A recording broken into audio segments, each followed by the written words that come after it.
గత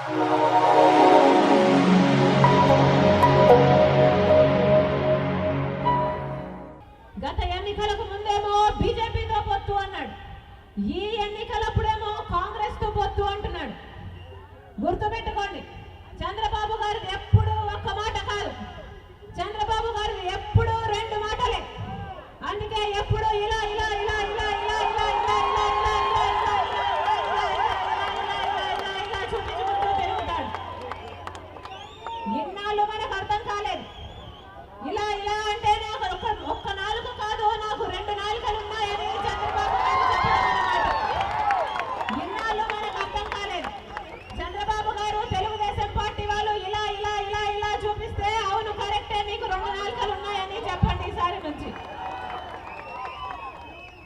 దమ్ముంటే చంద్రబాబు గారు అని నిజం చెప్పాలి. జగన్మోహన్ రెడ్డి గారు ప్రత్యేక హోదా కోసం చేయని పోరాటమే లేదు. ఢిల్లీలో ధర్నాలు చేశాడు, మన రాష్ట్రంలో రోజుల తరబడి నిరాహార దీక్షలు చేశాడు, బంధులు చేశాడు, రాస్తారోకోలు చేశాడు, యువ బేరీలు పెట్టాడు. ఆఖరికి వైఎస్ఆర్ కాంగ్రెస్ పార్టీకి సంబంధించిన అంతమంది ఎంపీలు బీజేపీ ప్రభుత్వానికి వ్యతిరేకంగా అవిశ్వాస తీర్మానము పెట్టారు. ఆ తర్వాత నిరసనగా అంతమంది ఎంపీలు రాజీనామాలు చేసి పదవీ త్యాగం కూడా చేశారు. చంద్రబాబు గారు దమ్ముంటే నిజం చెప్పాలి.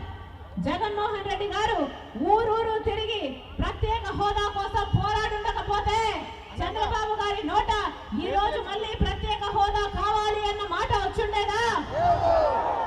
ఈ రోజు చంద్రబాబు గారు యూటర్న్ తీసుకొని మళ్ళీ హోదా కావాలి అంటున్నాడు అంటే అది జగన్మోహన్ రెడ్డి గారి వల్ల కాదా? కానీ చంద్రబాబు గారు నిజం చెప్పరు. ఎందుకో తెలుసా?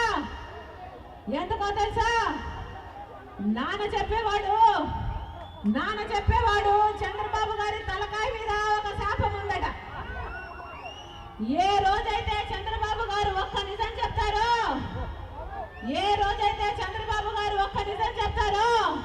ఆ రోజు చంద్రబాబు గారి తలకాయ 1000 ముక్కలైపోతుందట. అందుకని చంద్రబాబు గారు ఎప్పుడు నిజాలు మాట్లాడు. గుర్తుపెట్టుకోండి, చంద్రబాబు గారు ఎప్పుడూ నిజాలు మాట్లాడు. Hi, this is Shamla. Please do subscribe 9 Roses Media. Please subscribe 9 Roses Media. Please subscribe 9 Roses Media. Please subscribe 9 roses media. ఈ 9 రోజెస్ ఛానల్ని లైక్ చేయండి, సబ్స్క్రైబ్ చేసుకోండి. Thank you so much.